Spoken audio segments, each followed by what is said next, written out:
culture at Riverside has been built around how do we invest in our own practice? How do we ensure that we plan so that relevance, rigor, and relationships were intentionally factored into every session.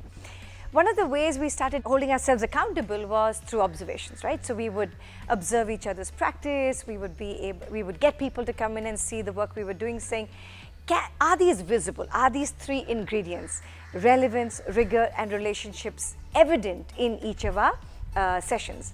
But a couple of years ago, I remember when we were kind of taking in the feedback and looking at the insights, a really interesting kind of insight happened.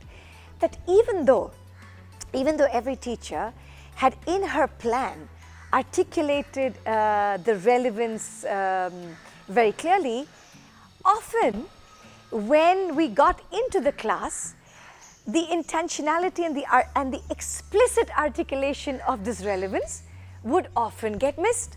And we said, how do we change this? How do we ensure that the relevance is a primary reason for learning? And in our thinking and in our looking at this data, right in front of us was the answer, the board. The board is what I would say the threshold in every class, right? So there was a board that was visible, that was a tool in every class. So we said, how do you maximize and use the board as an opportunity to ensure that the intention of the planning actually got actioned in the class so that the desired impact was achieved?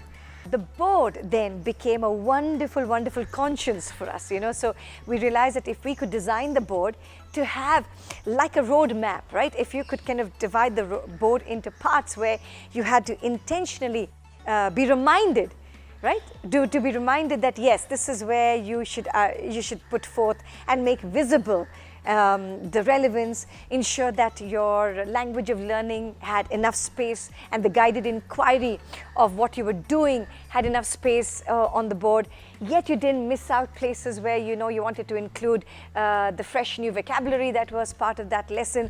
That was also a space that was set aside specifically for that.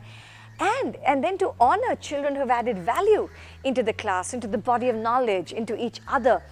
So the board became our wonderful design, and it became an ally for us. It became our buddy, so that when all of us sit down and plan to ensure that relevance, rigor, and the relationships were part of the intentionality, it didn't get lost in the classroom.